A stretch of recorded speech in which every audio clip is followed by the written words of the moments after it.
engineering skills of the Bureau of Reclamation. But with 7 states disputing how much of the river's water each could claim, construction of a dam, any dam, was only a dream. But in 1921, Secretary of Commerce Herbert Hoover joined representatives from the 7 states to seek out a solution to equal water rights. Hoover proposed to simply divide the area into a lower and upper basin and leave further negotiations to the states within those basins. This compromise paved the way for the Boulder Canyon project to be constructed. And in 1931, the structure that would one day bear Hoover's name began with an explosion. Not only of black powder and dynamite, but one of human tenacity and ingenuity. It was the largest single contract awarded to that time by the federal government. It took the combined resources of 6 companies, forged into a single contracting entity, to undertake the mammoth project. But before the first shovel of earth could be removed, the Colorado River had to be diverted from its timeless path. The key was to cut 2 tunnels through the canyon walls on each side of the river, each 56 feet in diameter and approximately 4,000 feet long. The 4 tunnels took 2 years to complete.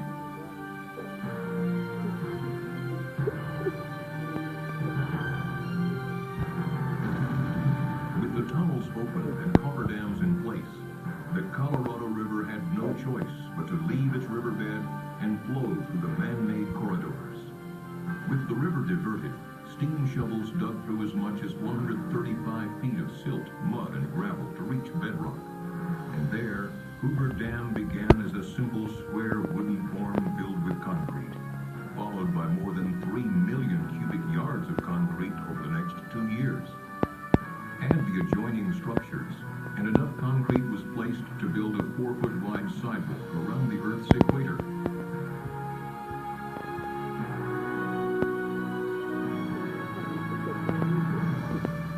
Heat from the setting concrete was predicted to take more than 100 years to cool, but engineers fashioned 1-inch steel pipe inside each concrete block before it was poured. A refrigeration plant so massive it could produce a 1,000-ton iceberg every day continuously pumped cold water through the pipes, cooling the concrete so construction was never interrupted. This innovative idea helped the entire structure be completed in just 5 years, 2 years ahead of schedule. Hoover Dam was built with 5 million barrels of cement, 18 million pounds of structural steel, 21 million pounds of gates and valves, and 840 miles of pipe. The scale of some of the equipment was beyond the capacity of American highways and railroads. The pipes that would carry water from the reservoir to the generators were so large they could not be shipped, so a manufacturing plant was created to build them at the site. An infrastructure of highways, railroad tracks, and power lines had to be created to move men and materials from outlying areas to the dam site and to supply electricity for construction.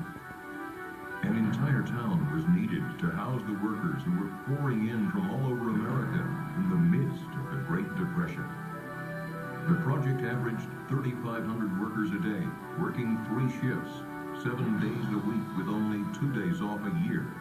The pay scale started at $4 a day, a good wage in the midst of the Great Depression sweeping America. Amid the country's economic uncertainty, the workers in this canyon gave new life to the nation's spirit, as they gave new life to the desert Southwest. This is an engineering victory of the first order, another great achievement of American resourcefulness, American skill, and American determination. And that is why I have the right once more to congratulate you who have builded Boulder Dam, and on behalf of the nation, to say to you, well done. Franklin Delano Roosevelt dedicated Boulder Dam on September 30th, 1935. In 1947, Congress officially named it Hoover Dam. Some call it the most prodigious engineering construction feat since the Great Pyramids of Egypt. When a U.S. Senate committee endorsed construction of Hoover Dam in 1928, its report said, "A mighty river, now a source of destruction, is to be curbed and put to work in the interests of society." And so it was. Hoover Dam brought the desert flood control, a reliable supply of water, electrical power, and more. Behind a 726-foot-tall concrete face lies Lake Mead, America's largest man-made lake. Born out of the collected waters of the Colorado River, it could cover the entire state of Pennsylvania to the depth of 1 foot. But held behind Hoover Dam, it is a life-giving source for communities throughout the Southwest. On its way to meet downstream needs, thousands of gallons of water per second flow from Lake Mead through the dam's 17 giant turbines, producing clean, non-polluting hydroelectric power. Hoover Dam produces almost 4.5 billion kilowatt hours of electricity each year, enough to serve the needs of over 1 million people. The sale of this power has repaid the entire cost of constructing Hoover Dam and continues to fund the yearly operating and maintenance costs as well.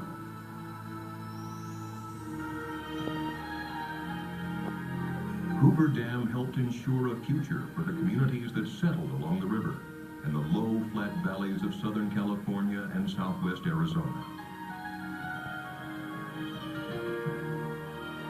In Las Vegas, Phoenix, Los Angeles, and other smaller cities, Colorado River water delivered from Lake Mead helps meet the needs of millions of people a year. Hoover Dam and other dams along the Colorado River contain the floodwaters spawned each spring by melting snows, and from their reservoirs flows an assured and reliable water supply for water users throughout the basin. Combined with the warm climate and rich soils of the lower Colorado River basin, water from Lake Mead has created some of the most productive farmland in the country. Farms in Arizona, Southern California, and Mexico, irrigated by these controlled flows, produce over $1 billion worth of vegetables and fruits throughout the year for dinner tables across the nation. The clear reservoirs and controlled river stretches resulting from construction of Hoover and other dams have created year-round recreational opportunities at the National Park Service's Lake Mead Recreation Area and other locations along the Colorado River. Hoover Dam first helped create and now helps sustain the high quality of life enjoyed by millions of people in the desert Southwest. At Hoover Dam and its other projects throughout the West, the Bureau of Reclamation is focused on efficient, effective, environmentally sensitive water resources management to help ensure our limited water supplies can meet the needs of all who depend on them. Wherever the system delivers water, life flourishes.